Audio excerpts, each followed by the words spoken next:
definición de la Real Academia Española de Soteriología habla de las doctrinas, no dice doctrina, pero son las doctrinas referentes a la salvación en el sentido de la religión cristiana, o sea, la salvación a través del sacrificio de nuestro Señor Jesucristo.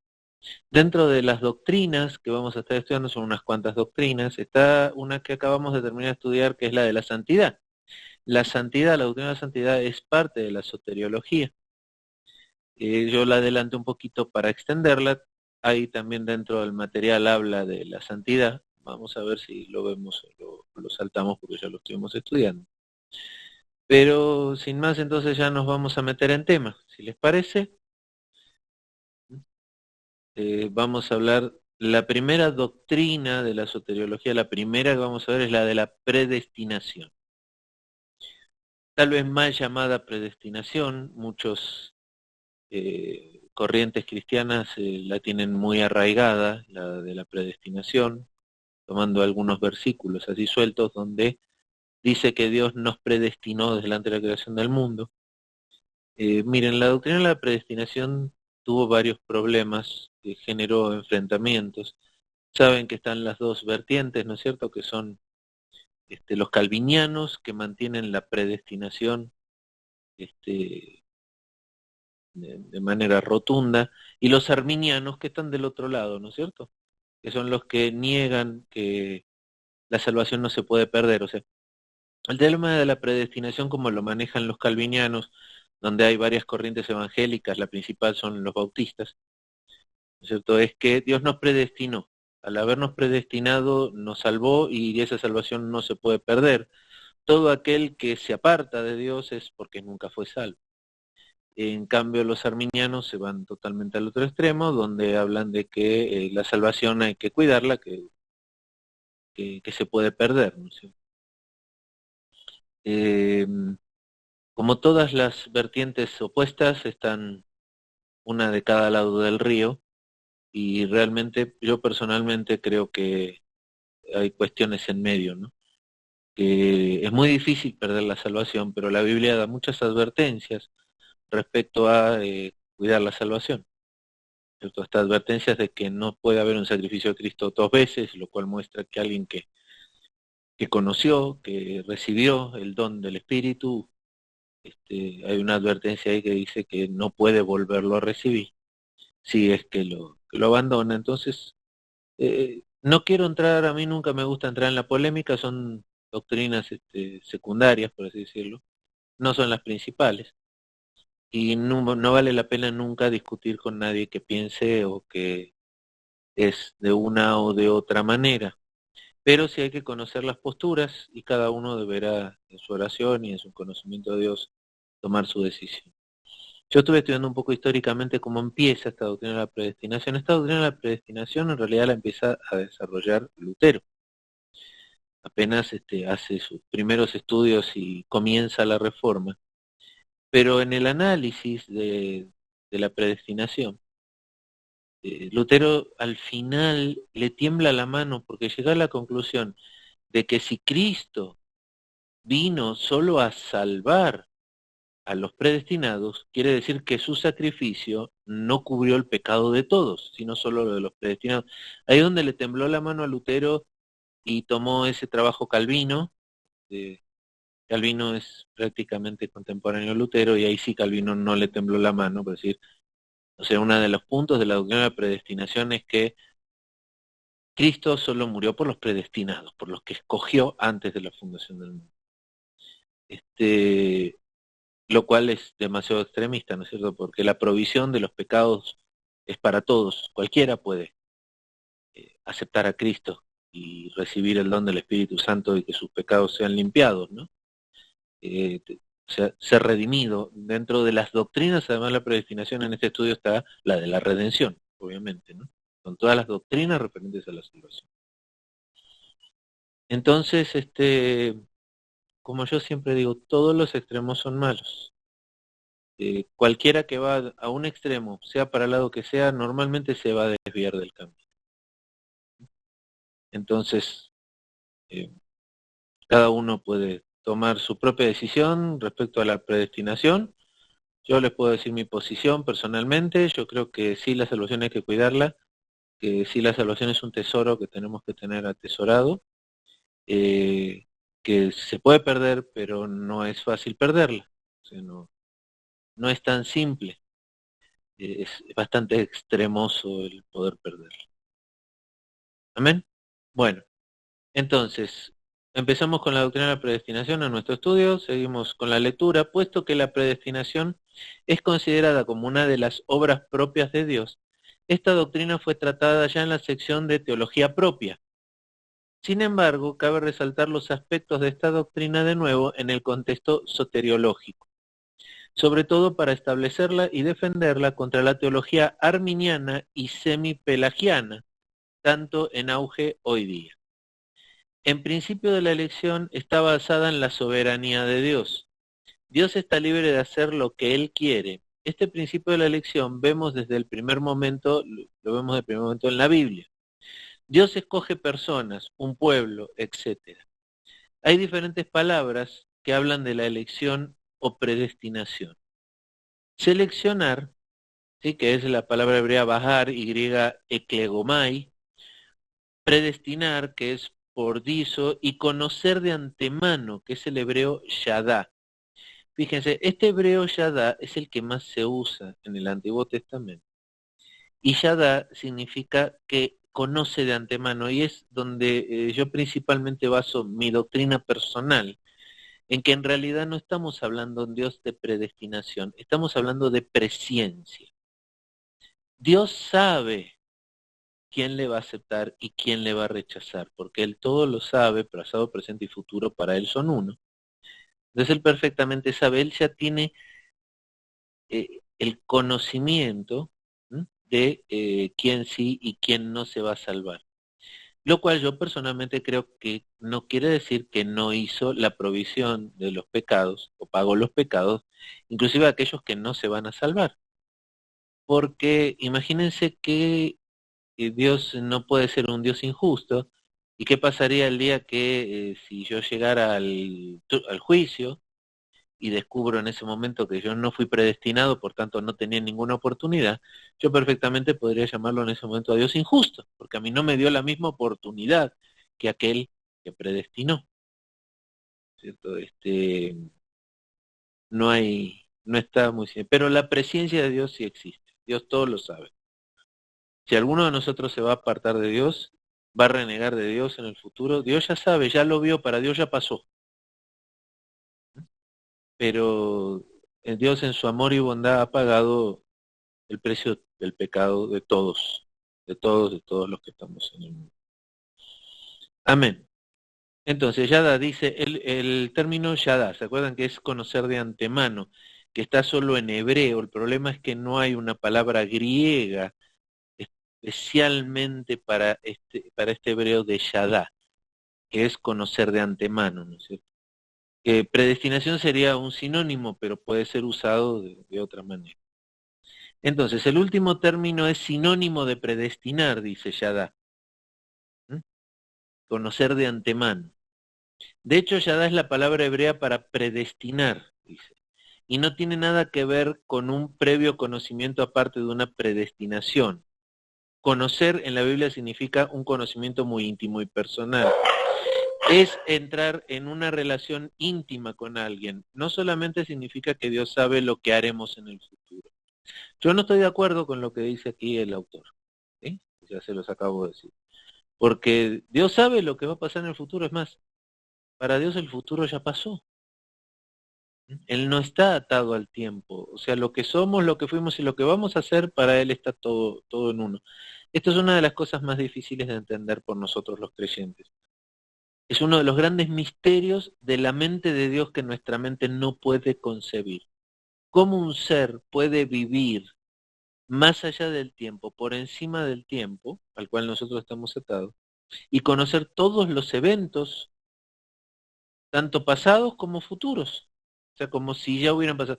O sea, Dios ve todo como en un mismo momento. El pasado, presente y futuro está todo junto, lo está viendo Dios en este momento. Es algo que nuestra mente no puede concebir, no puede asociar directamente. Por eso son más altos sus caminos que nuestros caminos, y su mente es más alta que la nuestra, ¿no es cierto? Entonces, Amós 3:2 dice, Dios conoce todos los pueblos de la tierra, pero Israel era el único escogido. O sea, está tratando de, fíjense que aquí el autor, que se ve que es bautista, la mayoría de los materiales de estudio son bautistas, son los que más material generan, ¿no? De estudio cristiano. Por eso tienen este concepto. Está forzando la Biblia. Vamos a leer Amós. Vamos a buscar Amós 3:2. Dice, a vosotros solamente es conocido de todas las familias de la tierra, por tanto os castigaré por todas vuestras maldades. ¿No es cierto? O sea, Dios dice, conoce a todos los pueblos de la tierra, pero Israel era el único escogido. A pesar de que, fíjense cómo aquí se fuerza la palabra, porque a pesar de que Israel era el pueblo conocido, si un extranjero quería vivir en Israel y ponerse bajo Dios, o sea, aceptar a Dios y vivir dentro de la ley de Dios, también era considerado parte del pueblo judío. También estaba bajo la ley de Dios. Entonces, por más que Dios conociera al pueblo de Israel, podían venir extranjeros todavía y abrazar la fe. Entonces, ahí está la cuestión un poco forzada.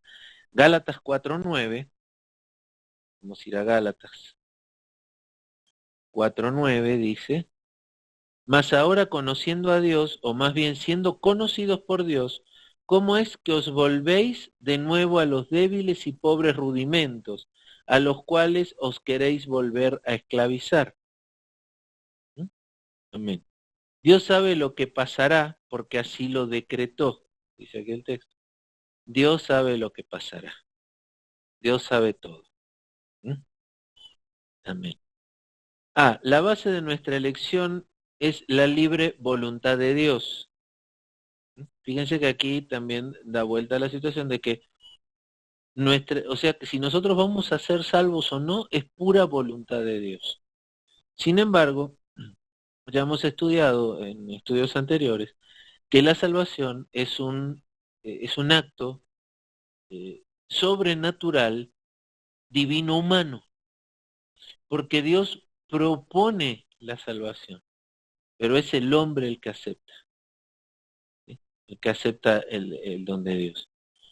Entonces, no es solamente la libre voluntad de Dios, también la voluntad, el libre albedrío que nosotros tenemos, tiene que jugar para aceptar el trato que Dios nos está ofreciendo, ¿sí?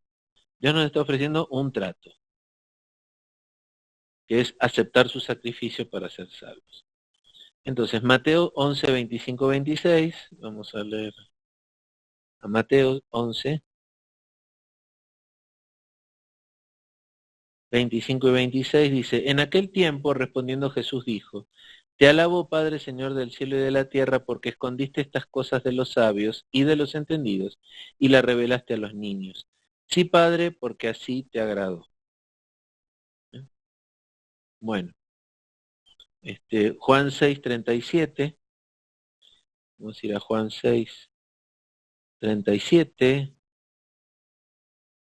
van a leer 37, 39 y 44. El 37 dice, todo lo que el Padre me da, vendrá a mí, y al que a mí viene, no le echo fuera. Fíjense aquí la contradicción, ¿no es cierto? Dice, al que Jesús dice, al que a mí viene, yo no le echo fuera. O sea que hay una acción humana por acercarse a Jesús. 39 dice, y esta es la voluntad del Padre, el que me envió, que todo lo que me diere no pierda yo nada, sino que lo resucite en el día postrero. Y el 44, ninguno puede venir a mí si el Padre que me envió no le trajere, y yo le resucitaré en el día postrero.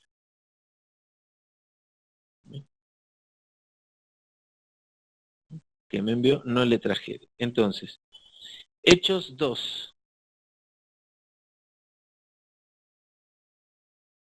Hechos 2, 22, 24. Yo no entiendo por qué defienden tanto esta doctrina, porque finalmente esta doctrina lleva a la deformación de que como los predestinados son salvos, siempre salvos, y entonces la salvación la terminan utilizando como una licencia para pecar, porque habiendo sido escogidos únicamente por Dios, y entonces ya siendo salvos, recibiendo el don de Dios, y no se puede perder ese don de, bueno, pueden vivir como quieran, o sea, no pasa nada, no pueden, hagan lo que hagan, no pueden perder su salvación, ¿no es cierto? Pues bueno, Hechos 22 dice, varones israelitas, oíd estas palabras, Jesús Nazareno, varón aprobado por Dios, entre vosotros con las maravillas, prodigios y señales que Dios hizo entre vosotros por medio de él, como vosotros mismos lo sabéis. A este, entregado por el determinado consejo y anticipado conocimiento de Dios, prendisteis y matasteis por manos de inicuos crucificándole, al cual Dios levantó sueltos los dolores de la muerte, por cuanto era imposible que fuese retenido por ella. Un segundito, que es que yo quiero leerles también otro versículo.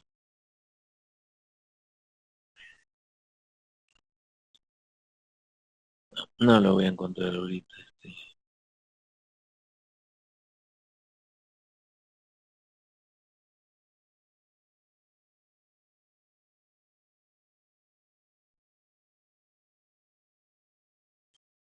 Bueno, luego lo buscaremos. Entonces vamos ahora a Hechos 4, 27 y 28. Dice, porque verdaderamente se unieron en esta ciudad contra su santo Hijo Jesús, a quien ungiste, Herodes y Poncio Pilato, con los gentiles y el pueblo de Israel, para hacer cuanto tu mano y tu consejo habían antes determinado que sucediera. Hechos 13:48 dice que los gentiles, oyendo esto, se regocijaban y glorificaban la palabra del Señor, y creyeron todos los que estaban ordenados para vida eterna. Acá habla de que, bueno, todos los que estaban ordenados para vida eterna, como si Dios los hubiera ordenado también. Romanos 8, 28, 30.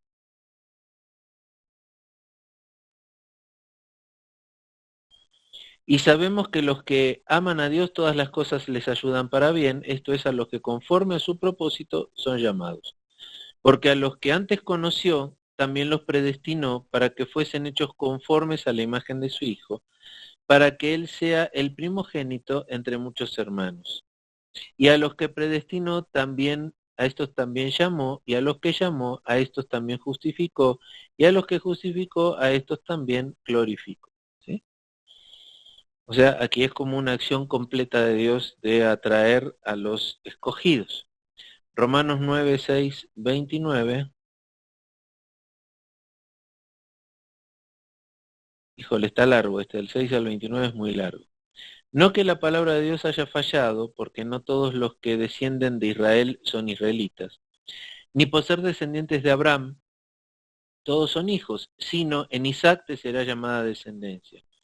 Esto es, no los que son hijos según la carne son los hijos de Dios, sino los que son hijos según la promesa contados como descendientes.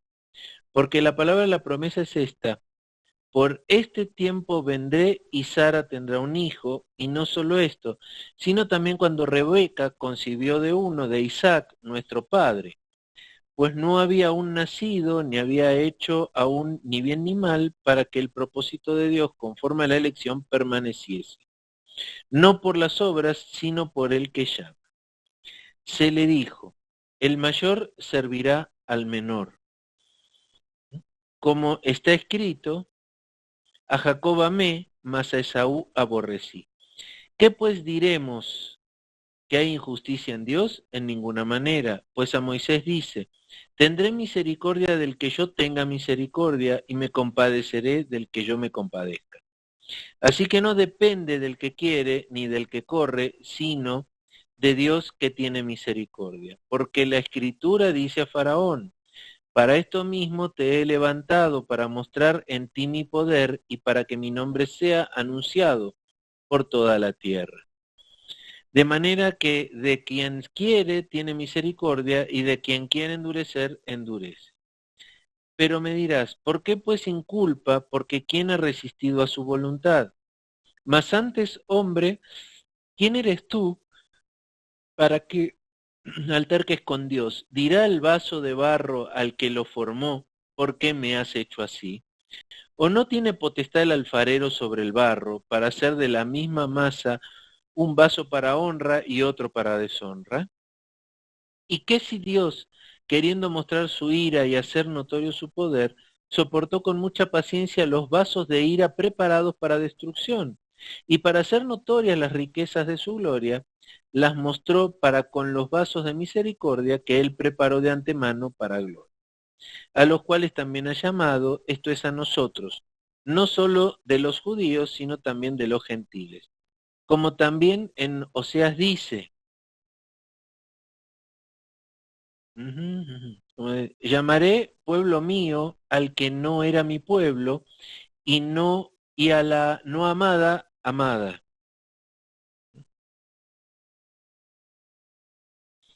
Y y en el lugar donde se les dijo, vosotros no sois pueblo mío, así serán llamados hijos del Dios viviente. También Isaías clama tocante a Israel, si fuere el número de los hijos de Israel como la arena del mar, tan solo el remanente será salvo. Porque el Señor ejecutará su sentencia sobre la tierra en justicia y con prontitud. Y como antes dijo Isaías, si el Señor de los ejércitos no me hubiera dejado descendencia, si no me hubiera dejado descendencia, como Sodoma habríamos venido a ser y Gomorra seríamos semejantes. Amén.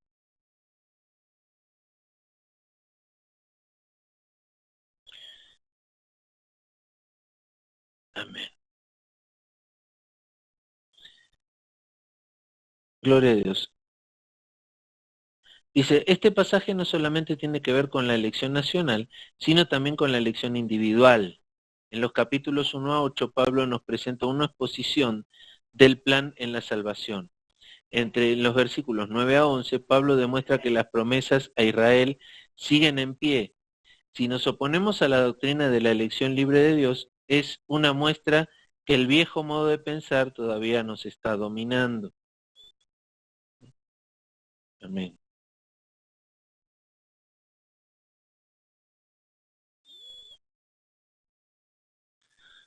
Bueno, yo quería buscar un texto, pero no lo estoy encontrando ahorita. Después lo busca. Efesios 1 de 4, 5 y 9. Efesios 1, 4, 5 y 9 dice, según nos escogió en él antes de la fundación del mundo, para que fuésemos santos y sin manchas delante de él. En amor, habiéndonos predestinado para ser adoptados hijos suyos por medio de Jesucristo, según el puro afecto de su voluntad. Y hasta el 5, y ahora el 9 dice, dándonos a conocer el misterio de su voluntad, según su beneplácito, el cual se había propuesto en sí mismo. Amén. La palabra prorizo significa escoger de antemano, que escogió de antemano el Señor. Dice 2 Tesalonicenses 2, 13, 14. 13 a 14. Pero nosotros debemos dar siempre gracias a Dios respecto a vosotros, hermanos amados por el Señor, de que Dios haya escogido desde el principio para salvación, mediante la santificación por el Espíritu y la fe en la verdad, a lo cual os llamó mediante nuestro Evangelio para alcanzar la gloria de nuestro Señor Jesucristo. Ahora habla de 2 Timoteo 1:9. A quien nos salvó y llamó con llamamiento santo, no conforme a nuestras obras, sino según el propósito suyo y la gracia que nos fue dada en Cristo Jesús antes de los tiempos de los siglos. Y primera de Pedro 1 al 2, Pedro, apóstol de Jesucristo, a los expatriados de la dispensación en el Ponto, Galacia, Capadocia, Asia y Bitinia, elegidos según la presencia de Dios Padre en santificación del Espíritu para obedecer y ser rociados con la sangre de Jesucristo, gracia y paz sean multiplicadas. Bueno, Entonces, ahora sí va a hablar de la elección. ¿Mm? Aquí van a ver que el autor habla que la elección es solamente de Dios, es el acto soberano de Dios, que el hombre nada puede hacer al respecto. Dice, una buena definición de la elección es la siguiente: la elección es el acto soberano de Dios en el cual Él selecciona para salvación en Cristo a los que Él ha predestinado según su propio conocimiento. Aquí está mezclando, o sea, predestinado según su propio conocimiento, o sea, un conocimiento previo de aquellos que sí le van a aceptar.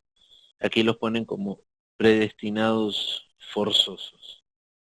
Punto C. Si Dios dependiese de nuestra decisión, no estaría libre.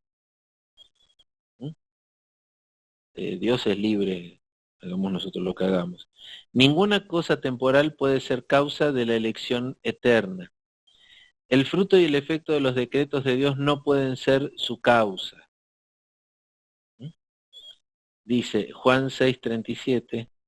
Aquí hasta a mí me confunde un poquito el texto. Juan 6:37 dice, todo lo que el Padre me da vendrá a mí, y al que a mí viene no le echo fuera. Juan 10:26. Pero vosotros no creéis porque no sois de mis ovejas, como os he dicho.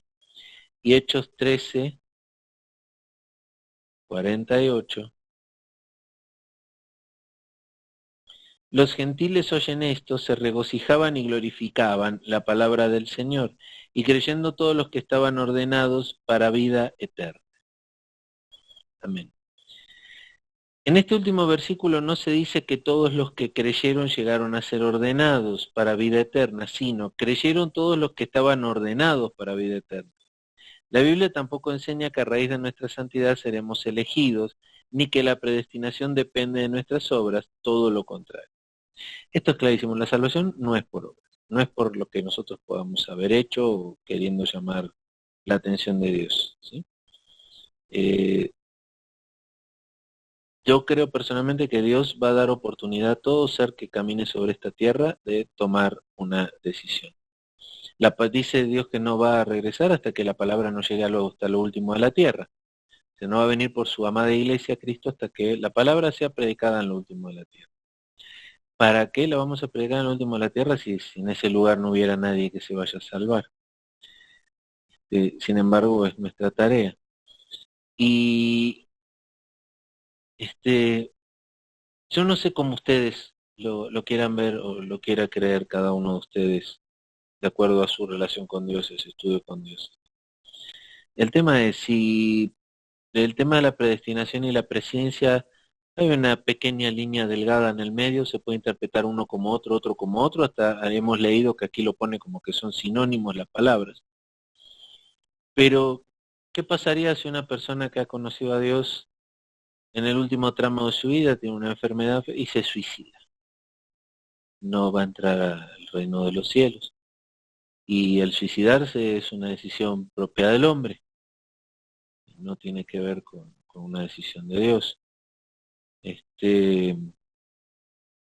Y el problema de esto es, si ustedes quieren creer eso, creerlo como lo plantean los calvinianos, que existe una predestinación y que entonces ese que se suicidó al final nunca fue. La explicación que ellos dan es que nunca fue. No que fue y perdió, no que nunca fue. Entonces, digamos, prácticamente se llega por distintos caminos a tratar de explicar exactamente lo mismo. Yo recomiendo personalmente a cada uno de nosotros que debemos trabajar nuestra salvación, cuidarla, estar siempre pendiente de Dios, no alejarnos de Él para no cometer una locura de ese tipo, como un suicidio algún día. Hay que estar muy deprimido, muy alejado de Dios para que una persona que alguna vez conoció a Dios decidiera suicidarse. Pero personalmente he visto casos, ¿cierto?, de que sí puede haber pasado.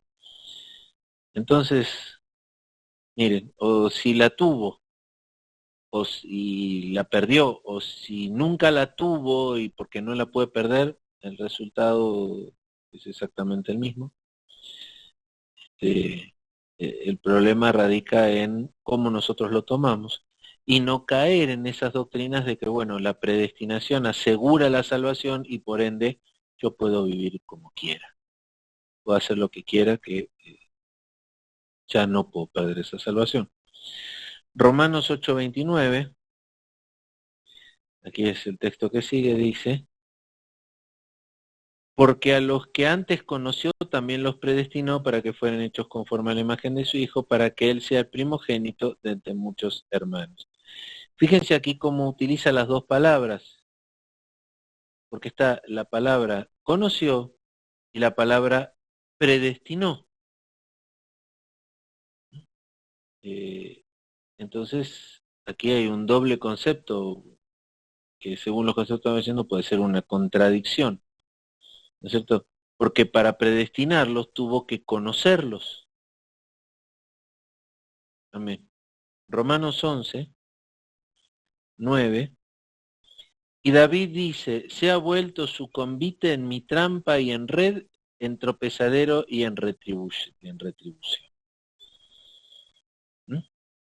Ese es Romanos 11:9 y 2 Timoteo 1:9.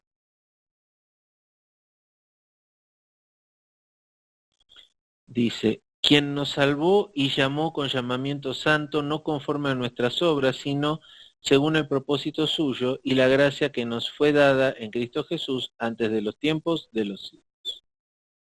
Bueno, ahora va a hablar un poquito, fíjense, en el punto F, la doctrina arminiana del decreto condicionado niega que Dios es la causa de todas las causas. Esta es la excusa de los calvinianos frente a la postura arminiana. Romanos 11:36,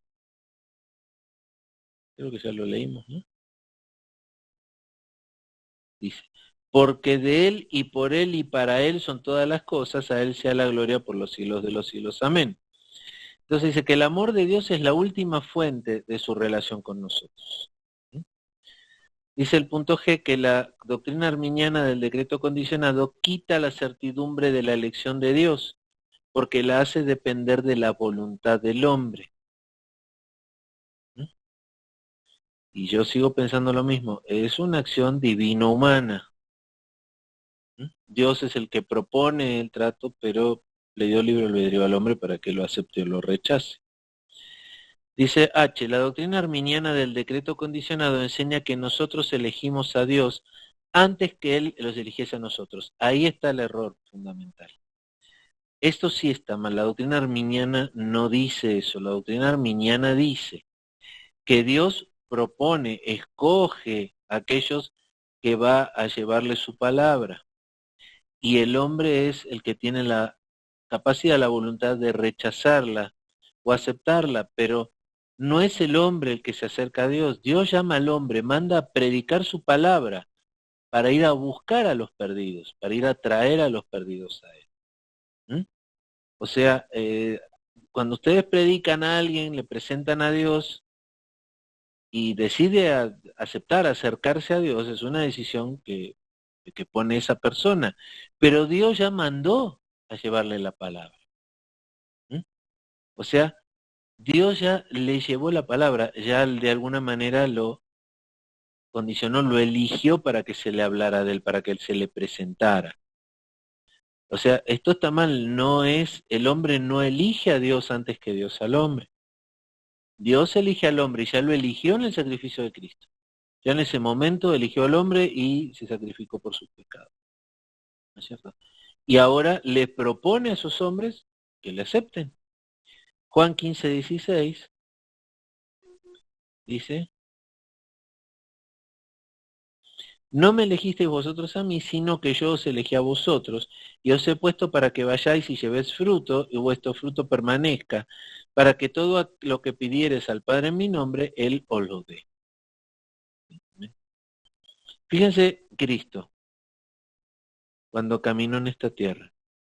Por ejemplo, a mí me choca mucho el acto de Mateo principalmente, ¿no? Mateo sentado en la mesa de los tributos, en alguna de las puertas de entrada a la ciudad, y estaba Mateo con su mesita, cobrándole el impuesto a los que venían para las fiestas, ¿sí? A los que venían a la ciudad. Si traían una ovejita, tanto por la ovejita, si traían una vaquita, tanto por la vaquita, y si no tenían dinero para pagar, les dejaba ahí la deuda para que a la salida les cobraban lo que no tuvieran. Por eso se había popularizado tanto en el templo que estuvieran los cambistas para cambiar las monedas de gente que venía de otras ciudades con otras monedas, y además para vender allí los animales. Les era más barato a la gente entrar con dinero y comprar los animales en el templo que traerlos desde afuera, y que al llegar a la ciudad ahí estuvieran los cobradores de impuestos para cobrarle impuestos para entrar con el animal del sacrificio, que a lo mejor le costaba más caro ese impuesto que comprar el animal en el templo. De ahí es donde empezó esa costumbre de vender y cambiar el dinero en el templo, ¿no? Como dijo Cristo, que habían convertido la casa de oración en cueva de ladrones. ¿Mm? Entonces, primera de Juan 4:19 no lo leímos. Primera de Juan 4:19 dice: nosotros le amamos a Él porque Él nos amó primero. Es obvio que nos amó primero, sí. Pero aquí lo dice mismo, como Él nos amó primero, nosotros también le amamos a Él. Hay una decisión del hombre también de amarle. Sigue, la doctrina arminiana del decreto condicionado anula de hecho la doctrina de la elección. Se dan cuenta, están uno de cada lado del río, o sea, son compatibles, están en el medio la cosa. Jacobo es el ejemplo de la elección de una persona y de una nación al mismo tiempo. Habría que leer Romanos 9 completo, es un poquito largo, pero vamos a leer Deuteronomio 7. Deuteronomio 7, 8, y dice: sino por cuanto Jehová os amó y quiso guardar el juramento que juró a vuestros padres, os ha sacado Jehová con mano poderosa y os ha rescatado de servidumbre de la mano de Faraón y del rey de Egipto. Ahora dice algunos argumentos contra la doctrina de la elección libre de Dios. La elección es una injusticia, respuesta no. Esta conclusión evidencia falta de capacidad de pensamiento teocéntrico. Romanos 9:14, creo que ya lo leímos. A ver, Romanos 9:14. ¿Qué pues diremos? ¿Que hay injusticia en Dios? En ninguna manera. Dice, Dios es justicia, sus caminos son perfectos y rectos. Ezequiel 18:25. Dios tiene el derecho de elegir, Éxodo 33:19. Lo sorprendente no es que Dios eligió a unos y no a otros. Lo sorprendente es que Dios eligió. Y Él eligió para que sean hechas conocidas su misericordia y su gracia. Por eso Él permitió el pecado, por eso podemos ver su justicia. Dios no nos escoge a base de nuestras buenas obras o nuestro valor ético. 2 Timoteo 1:9. Eso es correcto. Dice, quien nos salvó y llamó con llamamiento santo, no conforme a nuestras obras, sino según el propósito suyo y a la gracia que nos fue dada en Cristo Jesús antes de los tiempos de los siglos. Amén. Punto 2. La elección es cruel, dice. La respuesta de ellos es que no, a causa de la condenación es el pecado, y no la elección de una persona no es causa de su pecado. La salvación es resultado de la gracia de Dios, la condenación es el resultado de nuestro pecado.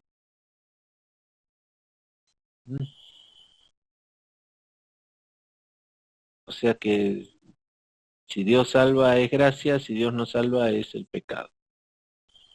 La no elección impositiva que una persona sea salva. Respuesta: los que se pierden no tienen deseos de ser salvos. Si Dios llama, Él da también el poder para obedecer. Punto 4. Los decretos de Dios no pueden ser absolutos porque Adán podría haber no pecado. Respuesta: si Dios sabía que Adán, que no era inmutable, cedería a la tentación, Dios decretó que Adán pecaría voluntariamente. Los decretos de Dios convierten al hombre en un títere. Respuesta: no, aunque el hombre no tiene un libre albedrío, tiene una agencia libre. El hombre hace lo que le parece bien. Nadie es forzado de parte de Dios a actuar en contra de su voluntad.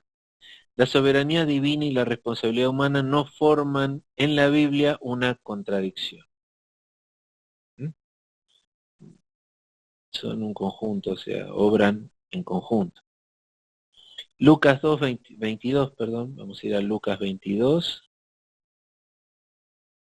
del 21 al 22 dice: Mas he aquí la mano del que me entrega está conmigo en la mesa. A la verdad, el Hijo del Hombre va según lo que está determinado, pero ay de aquel hombre por el cual es entregado. Ah, 27-24 de Hechos dice: Diciendo Pablo, no temas, es necesario que compadezcas ante César, y he aquí, Dios te ha concedido todo a todos los que navegan contigo. Sigue aquí el texto, dice: no es la elección que mantiene a un hombre lejos de la salvación, sino su pecado. La doctrina de la predestinación no lleva al fatalismo. El fatalismo significa que todos los acontecimientos son resultados de un destino ciego. La predestinación nos enseña que todos los acontecimientos son resultados de un Padre sabio y amante. La doctrina de la elección quita el celo por los perdidos, dice.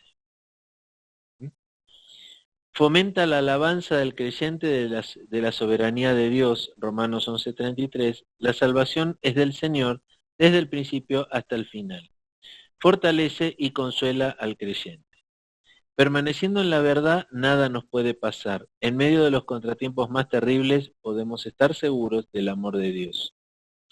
Después dice: disminuye la autosuficiencia del hombre, la doctrina de la elección. También. Vamos a entrar en el punto 2 y van a seguir con el tema de predestinación y decretos. Punto 2, la doctrina de la predestinación y los decretos de Dios. El decreto divino es eterno.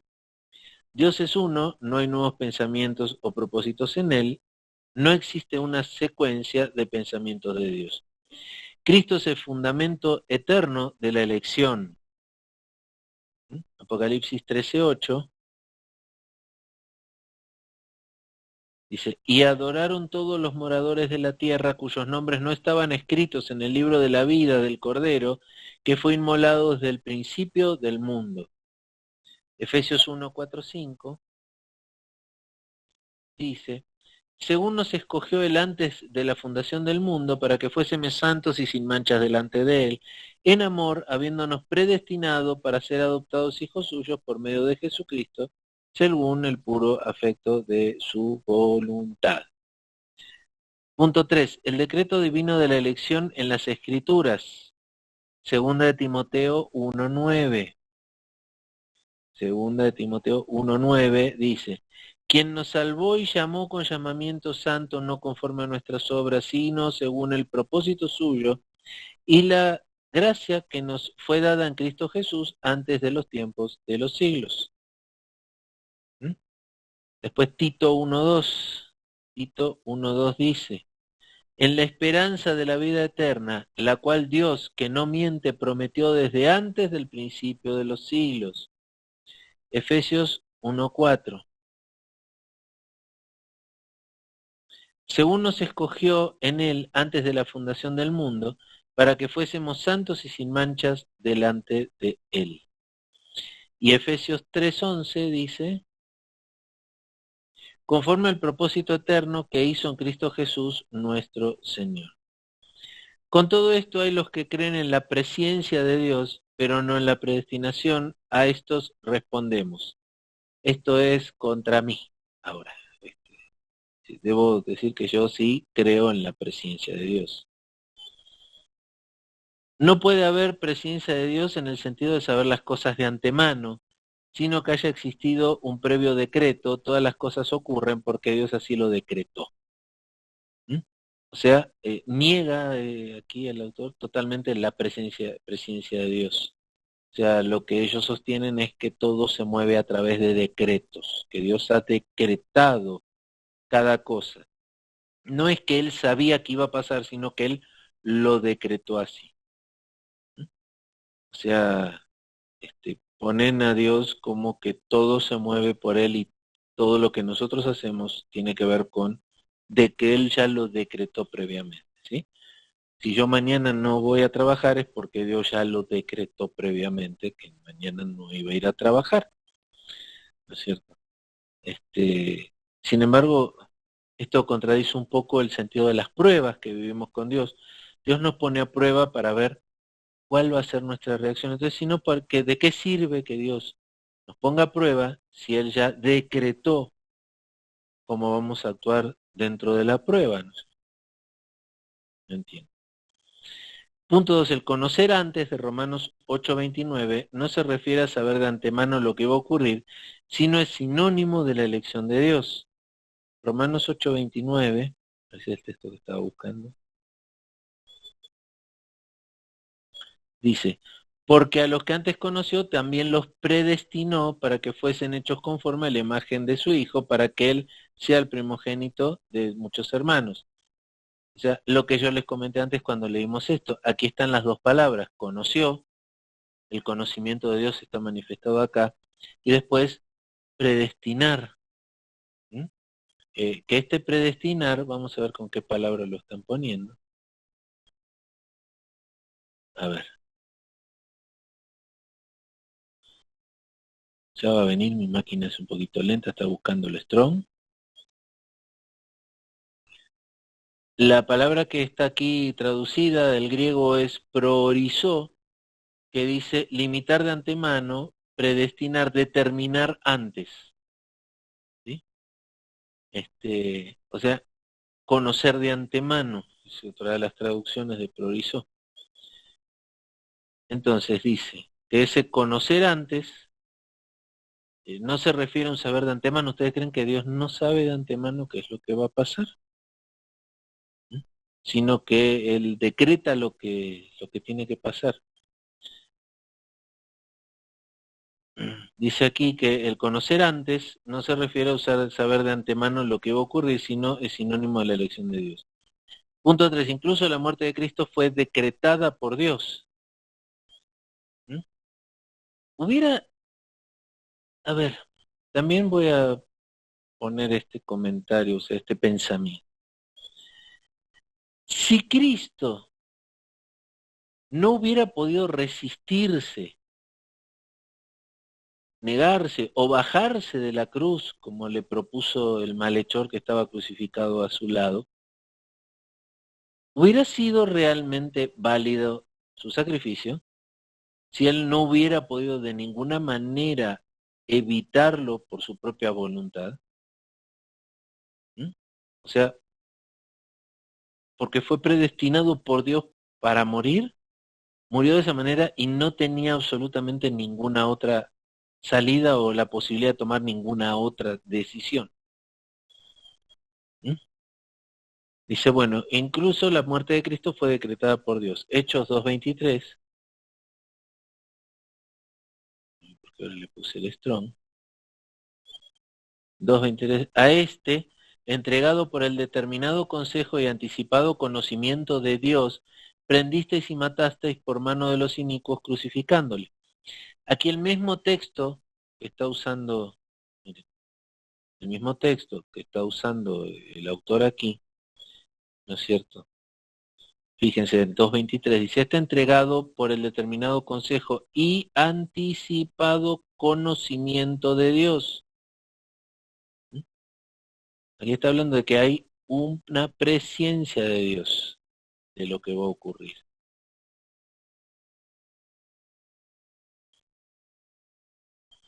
Hechos 2:23, estamos leyendo, ¿no? Y Hechos 4:28,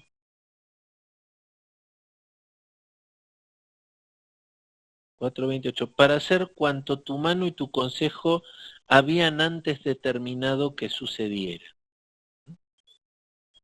Amén. Conclusión. Aquí va a concluir. El autor dice, el amor de Dios es eterno. Satanás, quien no es eterno, jamás puede interponerse entre el amor de Dios y nosotros. Dios nos eligió antes de la fundación de este mundo. ¿Mm? Ahora vamos por el punto B. Dice, el decreto divino es incambiable. Dios es incambiable y también sus decretos. Hebreos 6:17.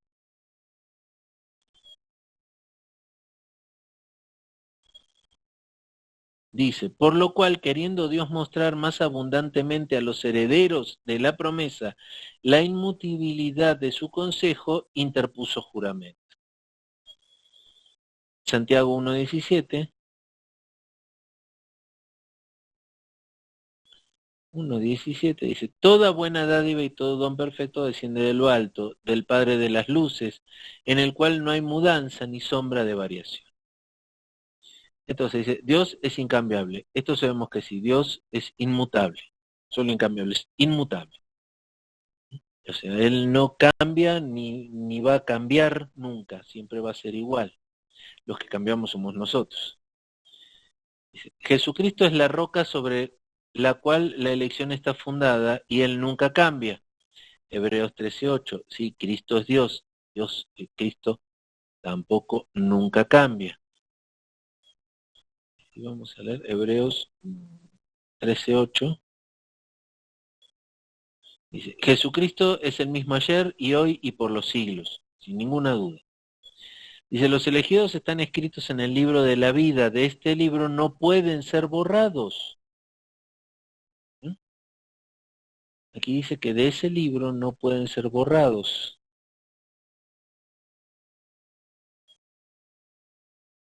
Pero en Hechos,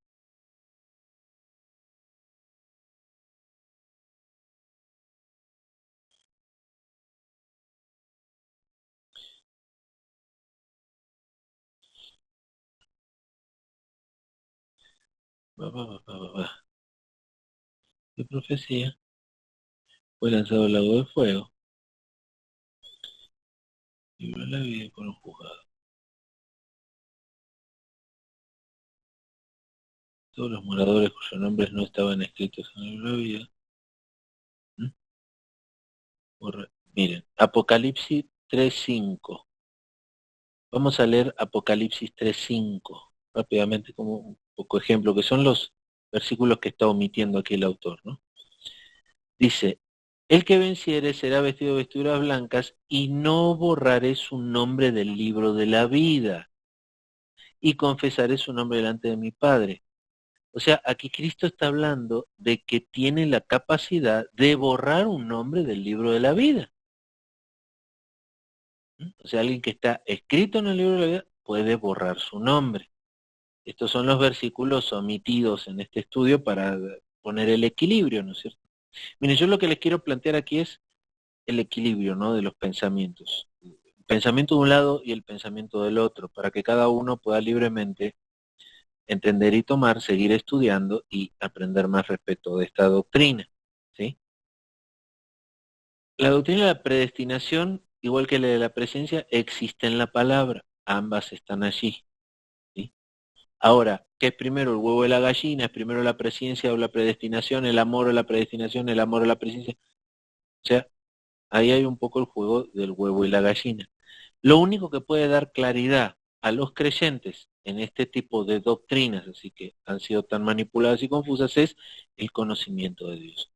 Es fundamental conocer a Dios, conocer todas sus capacidades, todos sus atributos, todas sus bondades, poder tener una imagen completa de Dios. Que Dios es alguien que puede decretar que las cosas, sí, pero Él decidió compartir su reino con nosotros, cogobernar con Adán la tierra. Lo que decir que también le dio la capacidad de tomar decisiones. Nosotros tenemos también la capacidad de tomar decisiones, entonces no me puedo ir tampoco al otro lado, decir yo no puedo tomar decisiones porque Dios decretó lo que va a pasar. De esa manera Adán no podría nunca haber pecado. Ahora Dios sabe lo que va a pasar, Él puede cambiar los hechos, puede cambiar los hechos hasta el punto de lo que vamos a ver, Él puede borrar un nombre del libro de la vida. Entonces, hermanos, yo lo que le digo es, no hay que ser extremista ni de un lado ni del otro, ¿cierto? Hay verdad en todas las cosas. Y el conocimiento de Dios es el que puede aclarar la verdad a cada uno de sus hijos. ¿Mm? Porque fíjense lo que dice aquí en el punto 3, que era lo que estaba leyendo. Los elegidos están escritos en la vida y de este libro no pueden ser borrados. O sea, yo acepté a Cristo, soy predestinado. Estoy escrito en el libro de la vida. Ahora puedo hacer lo que me dé la real gana. O sea, puedo vivir la vida como quiera. Puedo ser licencioso, hacer absolutamente lo que quiera. ¿Mm? Y sin embargo en Apocalipsis 13:5 dice que Cristo puede borrar los nombres del libro de la vida.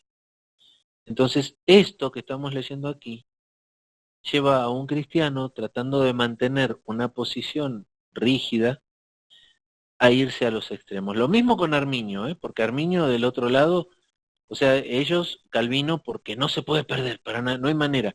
Y Arminio de que hay prácticamente un riesgo, una facilidad absoluta de poder perder la salvación. Donde la Biblia explica claramente cuáles son los actos o hechos que puede llevar a una persona a perder la salvación. Caer en pecado, porque el pecado trae como consecuencia la muerte, cualquier tipo de pecado, la blasfemia del Espíritu Santo. O sea, ahí da explicaciones de dónde hay cosas que pueden apartarte totalmente de Dios. La explicación de los que siguen la doctrina de la predestinación es que esos nunca fueron. Eran una farsa, nunca fueron. Cada uno tiene su propia decisión. Hebreos 12:23. Lucas 10:20 dice, pero no os regocijéis de que los espíritus se os sujetan, sino regocijáis de que vuestros nombres están escritos en los cielos. Eclesiastés 3:14. A ver, déjenme ver algo. Estábamos leyendo Lucas 10:20, ¿no? Lucas 10:20. Vamos a buscarlo en otras versiones.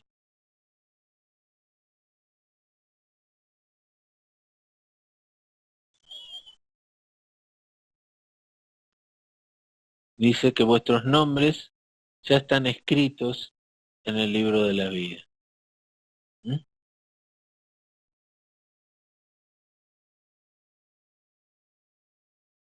Amén.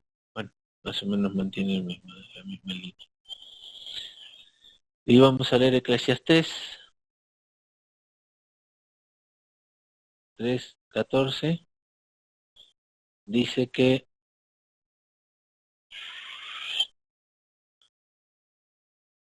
he entendido que todo lo que Dios hace será perpetuo. Sobre aquello no se añadirá, ni de ello se disminuirá, y lo que hace Dios para que delante de Él teman los hombres. ¿Mm? Punto 4 dice, la salvación está ligada con los medios para alcanzarla. No es posible separar las dos cosas. Romanos 8:30, ya lo leímos varias veces, me parece. Estamos dando vueltas sobre los mismos textos. Romanos, vamos a ver.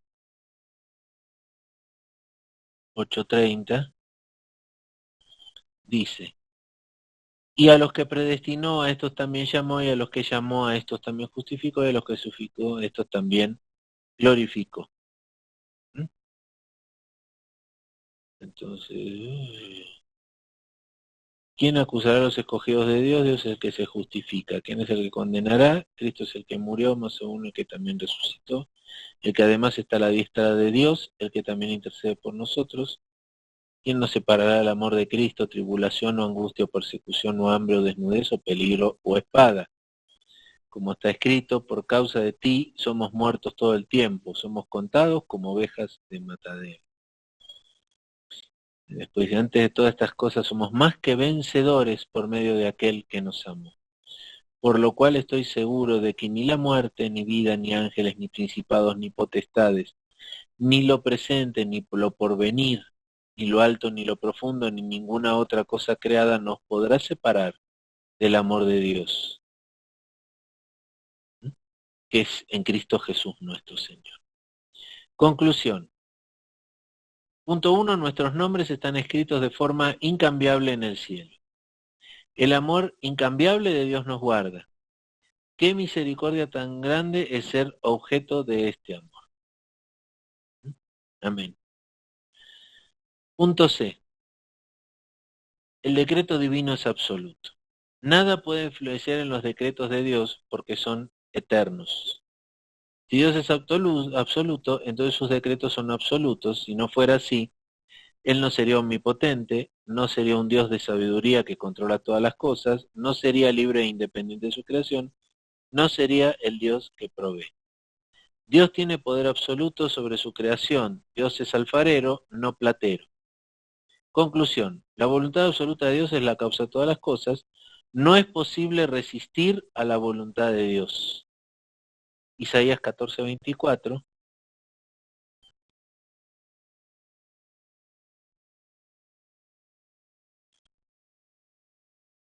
Jehová de los ejércitos juró diciendo, ciertamente se hará de la manera que lo he pensado, y será confirmado como lo he determinado.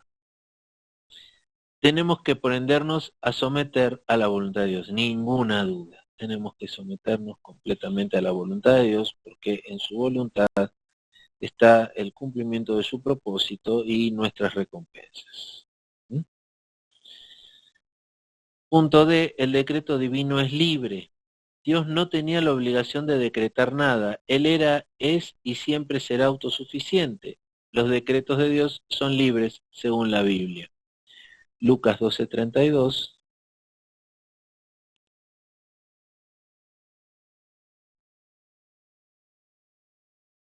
No temáis, manada pequeña, porque a vuestro Padre les ha placido daros el reino. Romanos 9:13 y 16 dice.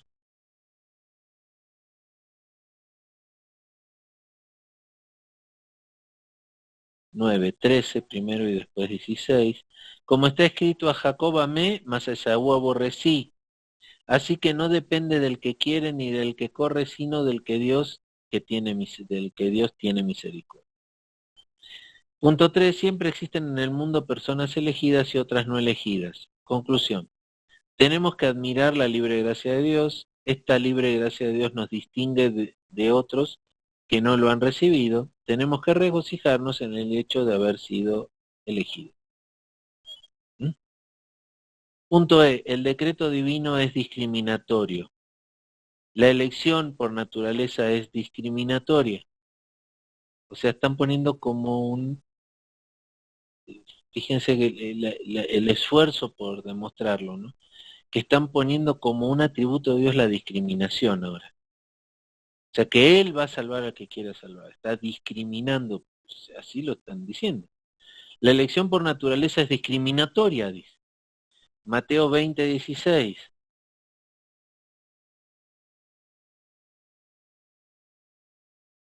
Así, los primeros serán postreros y los postreros primeros, porque muchos son llamados, mas pocos escogidos.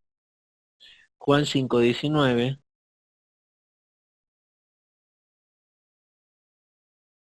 Respondiéndose Jesús y les dijo, de cierto os digo, no puede el Hijo hacer nada por sí mismo, sino lo que ve hacer al Padre, porque todo lo que el Padre hace, también lo hace el Hijo igualmente. ¿Mm? Dice en el punto 2, Dios salvará a todos los que Él quiere salvar. Conclusión, demos las gracias a Dios por habernos elegido. Punto F, el decreto divino es extensivo. Habrá una gran muchedumbre delante del trono de Dios, Apocalipsis 7:9. De todas las capas de la sociedad, tanto hombres como mujeres, de todas las edades, de todas las naciones, de todas las generaciones. Conclusión. Los que son pobres, materialmente hablando, pueden ser ricos en la fe. Padres creyentes tienen esperanza de vida eterna para sus hijos que mueren en la infancia. El amor de la predestinación es una fuente inagotable. ¿Bien? Bueno, aquí se acaba ya de hablar, de presentar la doctrina de la predestinación. A mí me gustaría que en algún momento ustedes pudieran expresar qué sienten, cómo piensan respecto a esta doctrina de la predestinación, cómo la ven cada uno de ustedes. Sería bueno que en algún momento lo expresaran, ya fuera por el chat o por algún lado, respecto, ¿qué piensan ustedes? ¿Cómo es Dios? ¿Cómo lo ven ustedes? ¿Cómo Dios se les ha manifestado y presentado a ustedes? ¿Cuáles son sus atributos? ¿Cuál es su personalidad? Se ven que es una persona, o sea, cómo piensa, cómo obra, ¿m?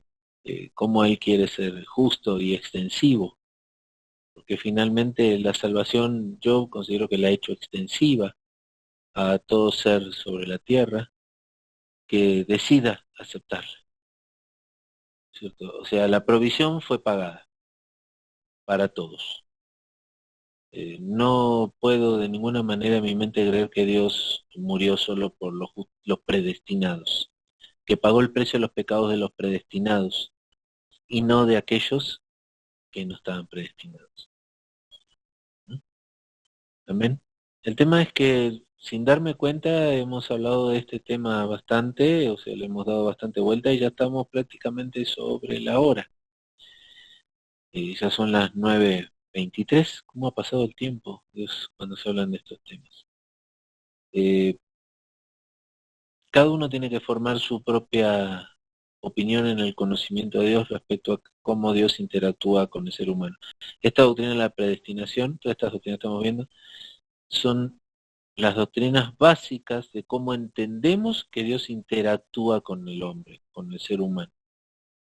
Cómo Dios se comunica y nos ve a nosotros, ¿no es cierto?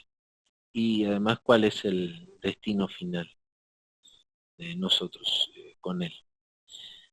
Ahora en el punto 3 vamos a entrar en la doctrina de la expiación. Avanzamos un poquitito para ingreso y volvemos a tomar el próximo miércoles desde aquí, desde la expiación, solo para entenderla un poquito. Dice que la expiación es la erradicación del pecado humano en las vidas individuales. El origen de la expiación es el amor selectivo de Dios. Es importante constatar, Dios no tiene obligación de amar a ningún hombre pecador. La pregunta es, ¿por qué entonces se hizo Dios hombre para morir en nuestro lugar? ¿Mm? Según Anselmo, cur Deus homo, o sea, Dios se hace hombre. ¿Mm? Y aquí va a dar varias explicaciones. La primera va a tomar la de San Agustín y Tomás de Aquino. Dice la necesidad hipotética. Dios podría habernos salvado de otro modo, sin embargo no lo hizo. La manera como la hizo es la mejor. El punto B, la necesidad absoluta, teoría protestante tradicional. Después de haber decretado la salvación de algunos, Dios tenía que hacerlo de la manera que lo hizo por causa de su propia naturaleza. ¿Mm? Bueno, ahora vienen las razones bíblicas. Hebreos 2, 10, 17. Convenía que la expiación se llevase a cabo de esta manera. Entienden bien lo que significa el término expiación, ¿no? La doctrina de la expiación es por la cual, por el sacrificio de Cristo, nuestros pecados son limpiados, porque Cristo pagó el precio por esos pecados, ¿sí? Esa es la expiación, que los pecados no son limpiados, son olvidados delante de Dios. ¿Mm? Dice, convenía que la expiación se llevase a cabo de esa manera. Bueno, aquí sí yo estoy de acuerdo con el tema de decretos y que Dios dispone, ¿no? No puedo decir que le convenía a Dios que fuera así, Dios de esa manera lo determinó. Juan 3, 14 y 16 dice, leyendo estos versículos llegamos a la conclusión de que esta era la única manera de salvar. Sí. Miren, el sacrificio de Cristo era la única manera que Cristo tenía para salvarnos. Porque alguien tenía que pagar el precio. Dios debía de descargar su ira sobre alguien para que entonces la justicia de Dios fuera satisfecha y nuestros pecados pudieran ser olvidados, ¿sí? Alguien tenía que pagar el precio. Así como durante todo el Antiguo Testamento los pobres corderitos, palominos y bueyes pagaron el precio de los pecados de los hombres. Se necesitaba el cordero inmolado, el que pagara el precio de todos los pecados de una vez y para siempre. Y ahí Cristo cubrió eso. Y imagínense, yo les he explicado varias veces un misterio que no sé si Dios me ha revelado de alguna manera, pero está en mi mente, de que el hecho de que para un pecado fuera limpiado, se pudiera pagar el precio, hay que conocer cuál es el pecado por el cual estoy pagando. Entonces, yo creo que en Cristo, en la cruz, colgado ahí, Él vio todos los pecados, vio todos mis pecados, los pecados de cada uno de nosotros. Porque Él tenía que ser consciente de esos pecados para que su sacrificio fuera útil, fuera válido. O sea, no se puede decir pago por volumen en ese caso. O sea, Dios estaba pagando cada pecado particular nuestro. Cada latigazo, a lo mejor un latigazo en la espalda de Cristo limpió alguno de mis pecados o alguno de los de ustedes, ¿cierto? Pero Cristo era consciente en ese momento de qué pecado Él me conocía. En ese momento Él me conocía y Él sabía cuál era mi pecado. Todos mis pecados fueron cargados sobre Él, por eso Dios lo tuvo que abandonar por no estar frente al pecado.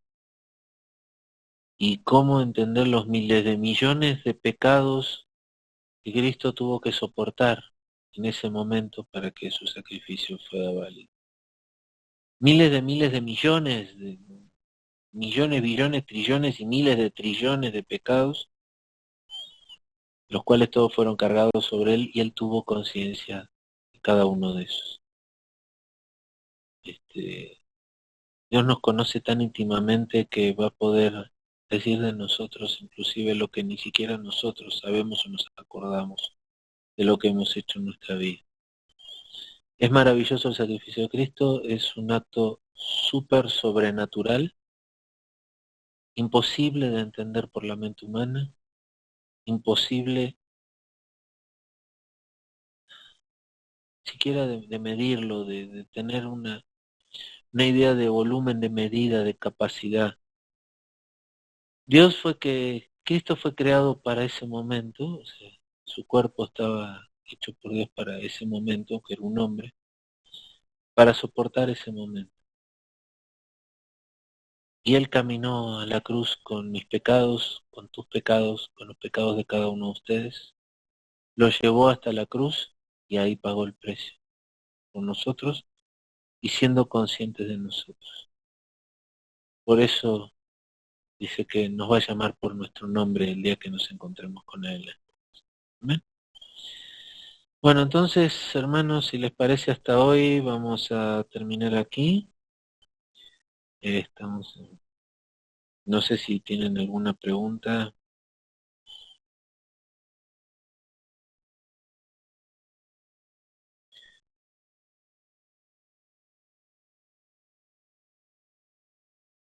Entienden, ¿no es cierto?, la necesidad que teníamos de la expiación, de que alguien pagara el precio por nosotros.